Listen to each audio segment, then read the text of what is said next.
Bismillahirrahmanirrahim. Assalamualaikum warahmatullahi wabarakatuh.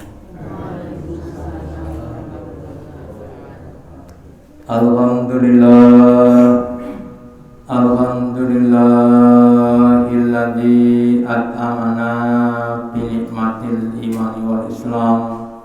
Asyhadu an la ilaha illallah wahdahu la syarikalah wa asyhadu anna Muhammadan abduhu wa rasuluhu la nabiyya wa la rasula ba'dah.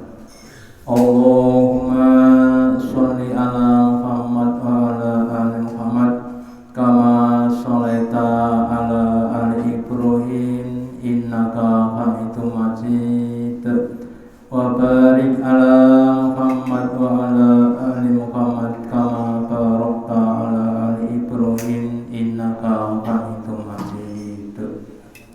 Qala Allahu ta'ala fi kitabihil karim a'udzu billahi minasy syaithanir rajim.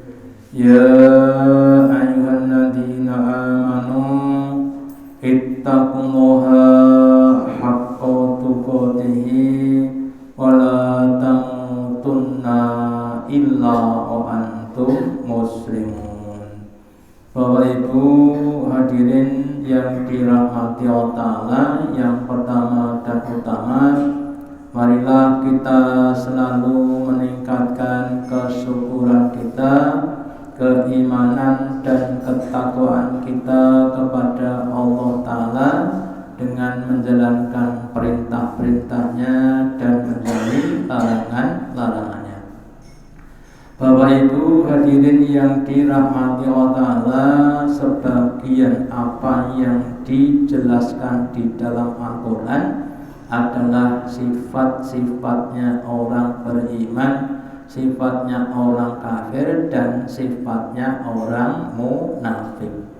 Allah Ta'ala banyak menjelaskan sifatnya orang beriman supaya kita sedikit demi sedikit menetapi sifat tadi, sehingga kita akan menjadi orang yang beriman yang semakin sempurna. Sebaliknya Allah Ta'ala menjelaskan sifatnya orang-orang kafir dan orang-orang munafik supaya kita hindari, sehingga kita tidak termasuk dari golongannya orang-orang yang munafik atau orang-orang yang kafir. Sebagian sifatnya orang kafir dan orang munafik dijelaskan Allah di dalam surat Al-Insan, surat yang ke-76 ayat yang ke-27. Allah menjelaskan bahwa orang-orang munafik dan orang kafir itu inna haula'i yuhibbunal ajilah. Sesungguhnya mereka orang-orang kafir itu sangat-sangat mencintai kepada nikmat-nikmat dunia yang disegerakan. Wa yadharuna warahum yauman taqilan, dan mereka meninggalkan, mereka tidak memikirkan tentang suatu hari yang mereka nanti akan menemui kausan, yaitu hari kiamat. Jadi orang-orang yang kafir, yang munafik itu salah satu cirinya mereka sibuk untuk memperebutkan kenikmatan dunia, sampai-sampai mereka lupa untuk menyiapkan amal-amal yang akan digunakan untuk menghadapi hari kiamat. Nah, kita sebagai orang-orang beriman jangan sampai berbuat begitu.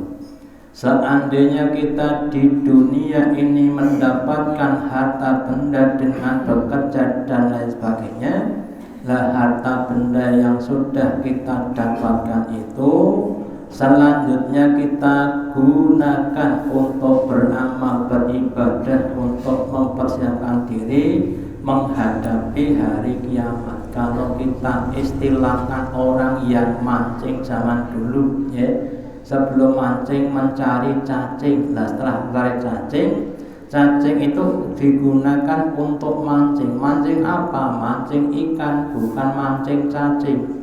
Sementara orang-orang yang kafir ketika mendapatkan dunia digunakan lagi untuk cari dunia. Jadi ibaratnya orang mau mancing, sudah dapat cacing, kemudian digunakan untuk mancing cacing. Jadi dapatnya ya cacing lagi, ya. Makanya kita gunakan nikmat Allah Ta'ala dalam kehidupan dunia ini untuk mendapatkan akhirat. Kemudian di dalam dunia ini orang-orang kafir itu semua serba terbatas. Makannya terbatas, yang halal, yang thayyib. Tidurnya juga terbatas. Kalau sudah dengar adzan harus bangun dan lain sebagainya. Sedangkan bagi orang kafir ini bebas, mau makan, mau minum, mau tidur dan lain sebagainya. Sehingga kemudian dunia itu diibaratkan sebagai penjara bagi orang beriman dan surga bagi orang kafir. Maka Nabi bersabda, ad-dunya sijnul mu'minin. Dunia itu sebagai penjara bagi orang beriman, wa jannatul kafir, dan merupakan surga bagi orang kafir. Jadi orang beriman di dunia semuanya terbatas, tapi perlu kita yakini keterbatasan itu adalah untuk menyelamatkan kita. Contohnya Allah membatasi kita dalam hal makan, yang dibolehkan cuma yang halal, nggak boleh yang haram. Itu untuk melindungi kita dari dampak makanan haram. Demikian juga ada beberapa waktu yang dilarang kita untuk tidur, terutama pada subuh dan pada asar. Untuk apa? Menjaga kita dari dampak-dampak buruknya. Jadi kita harus berhusnudzon kepada Allah. Wa jannatul kafir, dan orang kafir di dunia seperti surga, apapun boleh, makan halal haram dimakan semuanya dan lain sebagainya. Makanya kalau datang kematian bagi orang beriman itu seharusnya senang. Kenapa? Karena keluar dari penjara. Sementara orang kafir kalau mati itu susah. Kenapa? Karena keluar dari surga. Hendaklah kita berusaha untuk menjadikan dunia ini hanya sebagai alat wasilah untuk mendapatkan kenikmatan di akhirat yang lebih baik dan yang lebih mulia. Kemudian kemakmuran yang ada di dunia ini kadang-kadang sering melupakan kita dari Allah Ta'ala. Dalam sebuah hadisnya Nabi bersabda, atau dalam ayat Allah bersabda, zuyyina linnasi hubbus syahwati minan nisa. Dihias-hiasi untuk setiap orang, utamanya orang laki-laki, hubbus syahwati minan nisa, yaitu rasa senang yang berlebihan kepada wanita, atau sebaliknya wanita kepada laki-laki. Wal banina, dan juga rasa cinta kepada anak-anak. Wal qanatiril muqantarati, dan juga senang kepada harta benda yang melimpah ruah sampai utang-utang, ya. Minal dhabi wal fiddati, dari emas dan perak. Wal khairil musawati, dan juga kuda-kuda yang dina sekarang adalah kendaraan-kendaraan yang bermerek, baik itu motor atau mobil dan lain sebagainya. Wal an'ami, dan juga ternak-ternak, ada yang punya ternak sapi 2000, ada yang punya ternak yang lainnya. Wal harti, dan juga kebun-kebun dan lain sebagainya. Dzalika mata'ul hayatid dunya, dan itulah penghidupan dunia. Wallahu indahu husnul ma'ab, dan Allah Ta'ala disnya adalah sebaik-baik tempat kembali. Jadi kalau kita cermati berbagai macam kenikmatan dunia, kalau kita perturutkan maka akan melupakan dengan nikmat-nikmat akhirat. Makanya kalau dalam istilah saya, ya, dunia itu seperti jari yang ada di depan mata kita. Kalau semakin didekatkan ke mata, maka matanya lama-lama tertutup dengan jari-jarinya akan semakin terlihat besar. Tapi kalau kita jauhkan, ya kita jauhkan dari mata, maka jarinya akan terlihat kecil sehingga tampak yang ada di sana yaitu kenikmatan akhirat. Jadi kenikmatan dunia ini jangan terlalu didekatkan dengan mata hati kita. Cukuplah untuk penghidupan yang sederhana. Yang lebih kita titik beratkan adalah besok penghidupan kita di akhirat yang lebih kekal, yang lebih abadi, yang lebih mulia, dan yang lebih terhormat.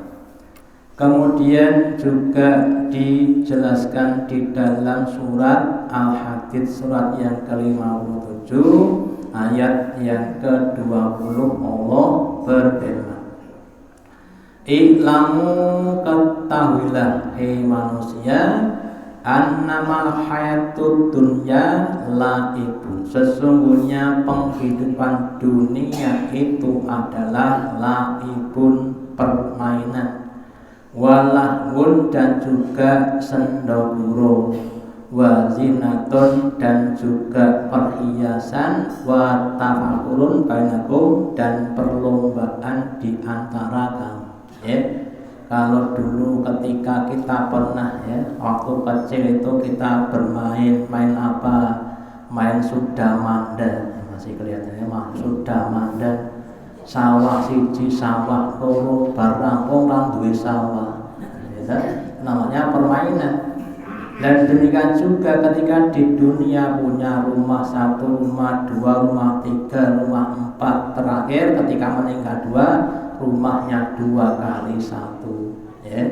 Demikian juga yang lainnya, namanya lahun walahibun, lahun walahun, wazinatun, dan perhiasan yang sementara, ya.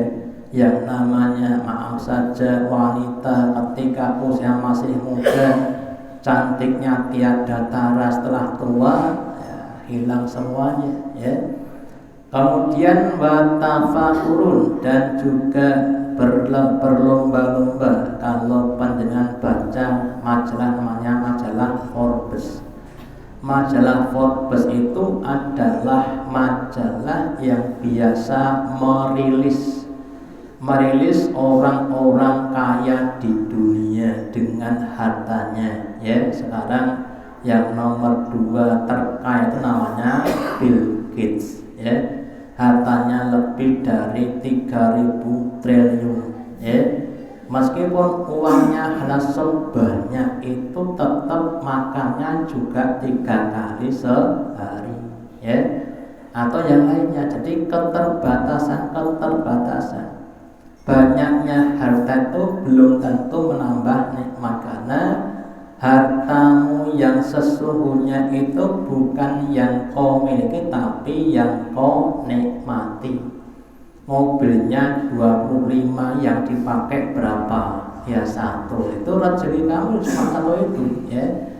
Terus kemudian watakatsur fil amwal wal aulad, kemudian berbanyak-banyak dengan kebanggaannya fil amwal, di dalam anak-anak, dalam harta, wal aulad, dan juga dalam anak-anak. Merasa bangga dengan harta dan anak yang banyak, kama halingoiten, seperti hujan deras yang kemudian menumbuhkan berbagai macam tanaman yang ajabal kufarona batuhu, ya. kemudian tanamannya tumbuh dengan suburnya yang mentakjubkan, yang menggembirakan kepada orang-orang kafir. Jadi orang kafir itu ketika di dunia mereka membuat perusahaan 1, 2, 3, beberapa perusahaan yang besar sehingga sampai dikatakan konglomerat, mempunyai gurita bisnis yang banyak income-nya dan lain sebagainya. Tsumma yahiju faramus faron, tetapi yang namanya sunnatullah, segala apapun yang ada di dunia setelah tumbuh pada masa tertentu, kalau sudah sampai pada titik puncaknya akan turun, menyusut dan hancur. Contohnya dulu ada HP mereknya Nokia, sekarang ada nggak Nokia? Nggak ada, padahal itu termasuk raja, termasuk perusahaan yang besar, sekarang sudah hancur. Demikian juga yang lainnya, Terus kemudian sumayakunu kutuman, kemudian kalau diibaratkan tanaman, setelah hijau padi itu hijau kemudian berbuah, habis berapa kemudian kekuningan, kemudian kecoklatan, kemudian hancur. Nah demikian juga kehidupan dunia sejak zaman dulu pada zaman Nabi sampai sekarang juga prosesnya begitu, tidak ada yang abadi di dunia, tinggal kenangan saja. Contohnya Qarun, tinggal kenangan saja. Hartanya Qarun yang jumlahnya sangat banyak itu tidak ada manfaatnya. Wa fil akhirati andakun satidun, dan di akhirat ada dua kemungkinan. Yang pertama, bagi orang kafir ada andakun satidun, ada adab yang pedih. Orang-orang yang ketika di dunia hidup di dalam kubangan kekafiran dengan berbagai macam kemaksiatan, yang ketika di dunia seakan-akan menjadi raja, menjadi Tuhan seperti Fir'aun, tapi besok di akhirat ada adab yang pedih yang tiada tara. Wa maghfiratu minhu, dan sebaliknya ada juga maghfirah, ampunan dari Allah Ta'ala, wa ridwanun, dan juga keridhaan Allah bagi orang-orang yang beriman. Orang-orang yang ketika di dunia mereka mau berbakti, mengabdi, menyembah, beribadah kepada Allah Ta'ala, maka besok akan mendapatkan maghfirah dan keridhaan Allah Ta'ala. Kemudian kalau sudah sampai di akhirat, wa mal hayatud dunya illa mata'ul ghurur, dan tidaklah penghidupan dunia itu kecuali penghidupan yang menipu. Kelihatannya enak, setelah dinikmati ternyata tidak enak. Kalau kita ibaratkan makanan, kalau kita anggap makanan itu lezat, pokoknya satenya lezat, silahkan makan 20 porsi, nanti kan enggak lezat, karena apa? Timbul namanya kejenuhan. Atau mungkin rumah yang mewah, yang indah, yang kokoh, yang penuh dengan berbagai macam kenikmatan, kalau sudah dinikmati sekali, 2 kali, berkali, nanti akan timbul namanya kejenuhan dan lain sebagainya. Itulah namanya nikmat dunia yang dulu, dan juga sifatnya yang fana. Nah, beda dengan kenikmatan besok di akhirat yang sudah saya sampaikan. Kalau besok insya Allah kita masuk surga, Bapak Ibu, ketika kita makan suapan pertama, kedua, ketiga, dan seterusnya, itu suapan berikutnya lebih nikmat dibanding dengan suapan sebelumnya. Berbeda dengan dunia, suapan berikutnya lebih tidak nikmat dibanding suapan sebelumnya. Demikian juga yang pernah saya terangkan juga, bahwa besok kalau kita masuk surga itu bukan tambah tua tapi tambah muda. Setiap hari Jumat yang suami pergi ke pasar, ya, di tengah perjalanan kena angin yang mereka tidak sadari, angin itu akan menjadikan dia tampak lebih muda.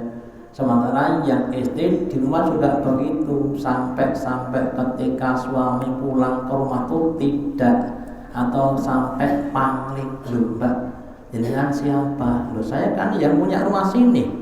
Loh masa yang punya rumah sini? Iya. Kok tambah cantik? Iya. Nah jenengan siapa? Loh saya juga yang punya rumah. Loh kok tambah ganteng? Oh tiap Jumat.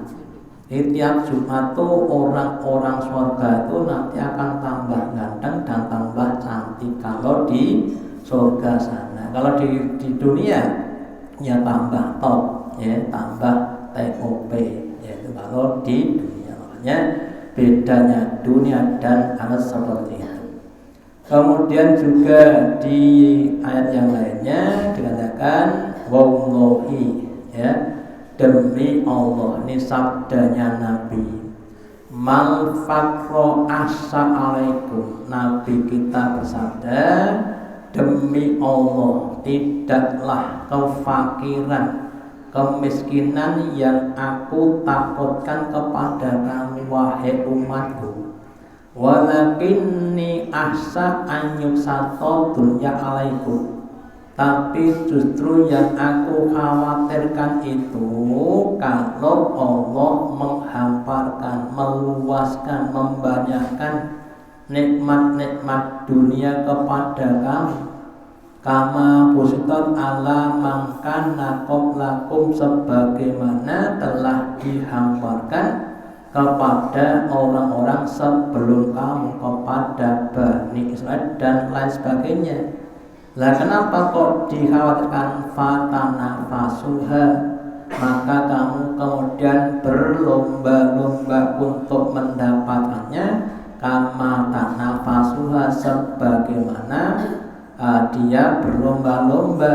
Kemudian apa? Fatuhlikakum kama ahlakakum, maka kemudian kamu menjadi hancur binasa sebagaimana mereka binasa. Contohnya begini Bapak Ibu, ada kisahnya Nabi Isa alaihissalam. Ketika beliau pergi bersama muridnya, kemudian di tengah perjalanan kemudian lapar dan mengeluarkan bekal berupa roti. Rotinya dibagi 3, satu untuk Nabi Isa, satu untuk muridnya. Seharusnya tinggal 1. Setelah ditinggal, loh kok hilang? Terus Nabi Isa bertanya pada muridnya, loh yang satu yang makan siapa? Wah, saya nggak ngerti Nabi Isa. Ya pada yang makan ada muridnya. Ya sudah, yuk kita berjalan lagi. Terus dia nyebrang sungai digandeng Nabi Isa, berjalan di atas air, ya. Sampai di sana terus ditanya, demi Allah, Zat yang telah menunjukkan mukjizatnya, memperjalan kita di atas air, siapa yang makan roti yang 1? Wah, saya nggak tahu. Sudah, kita jalan lagi, ya. Terus ada kijang, dipanggil Nabi Isa, terus dipotong lehernya, dileti, dibakar sampai dimakan, tinggal tulang-tulang dikumpulkan, didoain Nabi Isa dan kemudian jadi kijang lagi. Terus berkata, demi Allah, ya, yang telah menghidupkan kijang ini kembali, siapa yang memakan roti yang 1 tadi? Wah, saya nggak tahu. Jadi 2 ayat tidak bisa menyadarkan. Yuk kita berjalan lagi sampai masuk 2. Singkat cerita, ada mendapatkan emas-emasan, kemudian dibagi 3. Dan sekarang ini sebagian untuk saya, sebagian untuk kamu, sebagian untuk yang makan roti yang ketiga, ya. Oh, yang makan saya, ya. Jadi ketika ditanya awal tadi nggak ngaku, setelah ada emasnya, ada baru ngaku, ya. Nanti singkat cerita, kemudian muridnya Nabi Isa tadi karena drembonya dengan emas, dengan harta dunia, kemudian mereka dirampok, rampoknya diracun sehingga akhirnya mati semuanya. Jadi dunia itu kalau kita jadikan tujuan hidup justru akan menghancurkan pada kita. Makanya kita hanya boleh menjadikan dunia sebagai sarana. Ada juga yang mengibaratkan ketika ada setetes madu atau gula yang jatuh di atas meja, terus ada beberapa semut yang datang kemudian meroyok dari tepinya. Ketika semut masih di tepi gula, di tepi madu tadi, tidak mengapa, dia bisa makan. Tapi ketika dia kemudian timbul namanya rasa rakus, terus kemudian dia masuk di madu tadi, maka dia jadi mati, nggak bisa bergerak. Itu contoh saja. Jadi dunia itu kalau kita semakin banyak rakusnya justru akan semakin banyak membinasakan. Maka bagi kita yang sudah dihamparkan nikmat-nikmat dunia, gunakan nikmat dunia itu untuk beramal untuk akhirat, ya. Kita zakatkan, kita sedekahkan, kita infakkan, dan juga untuk kepentingan yang lainnya. Kemudian tip untuk menghadapi kenikmatan harta, jangan sampai kita terjerembab pada kubangan dosa. Maka Nabi bersabda, "Ungdur ila man huwa asfala minkum." Dalam hal harta dunia, nikmat dunia, kita diperintah Nabi untuk melihat orang-orang yang lebih rendah dibanding dengan kita. Wala tanduru ila man huwa fawqakum. Jangan sampai kita melihat kepada orang yang di atas kita. Kita makan pakai sayur, bubur, tempe, ya. Lihatlah bagi yang makannya cuma segotok, tidak pakai sayur, tidak pakai tempe. Jangan dilihat pada yang makannya pakai tepung, ya. Kenapa? Bahwa asdaru ala asdaru nikmat Allah. Yang demikian tadi itu akan lebih menetapi atau bisa merasakan nikmatnya yang ada atau yang diberikan kepada kamu. Jadi kalau kita melihat pada orang yang di bawah kita akan bersyukur, ya. Alhamdulillah kita masih bisa makan meskipun dengan sayur bubur, sayur bayam dan sebagainya. Sementara ada orang yang makannya cuma nasi saja. Bahkan pernah saya ceritakan di daerah Solo Utara itu dulu ada anak yang gantung diri. Lalu gantung diri cuma gara-gara orang keduman sambal. Punya beberapa saudara makannya cuma dengan sambal, sambalnya dintekne dulure. Kemudian makan dengan nasi, kemudian dia gantung diri guru-guru ranek sambal.